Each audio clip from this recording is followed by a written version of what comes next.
Bon, je suis un peu suivie aujourd'hui, hein. Je suis désolée, je vais vous prendre des carottes. Pour Sophie Bringui, le marché c'est forcément bio.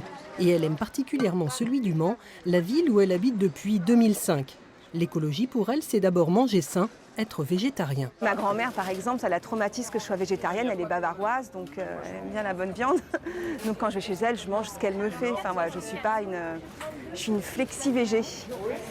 Mais chez moi, en tout cas, il n'y a pas de viande. Née au Cameroun, d'une mère bavaroise catholique et d'un père juif pied noir, Sophie Bringui se sent bien partout et surtout dans la nature. L'écologie chez elle, c'est une vraie philosophie, une quête d'harmonie et de spiritualité permanente.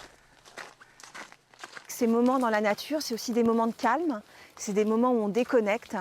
Et après, quand on revient au monde, on a du recul et on a un regard différent. Et ça permet aussi de prendre des meilleures décisions.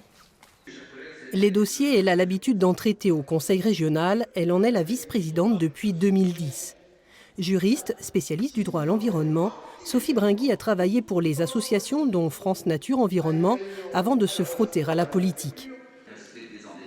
Elle a planché avec les élus socialistes ces 5 dernières années, mais pour ces élections, elle est candidate Europe Écologie Les Verts. Et elle est en campagne depuis des semaines sur tous les terrains.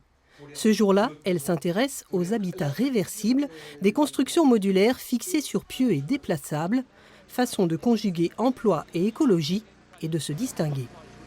À quoi ça sert d'avoir des élections à 2 tours si au premier tour, tout le monde se présente réuni sur une seule liste et qu'on ne laisse pas le choix aux citoyens? Le premier parti de France aujourd'hui, c'est celui de l'abstentionnisme. Moi, en tant qu'écologiste, ça ne me donne pas envie d'aller voter si je n'ai pas une couleur qui me plaît au premier tour. Et donc, nous, on propose aux gens le choix. Aujourd'hui, on a des vraies divergences en matière d'aménagement du territoire avec le Parti socialiste, c'est connu. Eux, ils veulent Notre-Dame-des-Landes et des lignes à grande vitesse qui servent une minorité. Nous, on veut investir dans le transport de proximité et les TER et optimiser notre Atlantique, ce qui coûte 7 à 10 fois moins cher qu'un nouvel aéroport. Évidemment, la crise chez Europe Écologie Les Verts et les départs des parlementaires comme François de Rugy ne facilitent pas sa campagne et plombent la candidate dans les sondages. Raison de plus pour elle de ne pas perdre une goutte de ces dernières semaines avant scrutin. De toute façon, ce qu'on sait, c'est que le débat est national.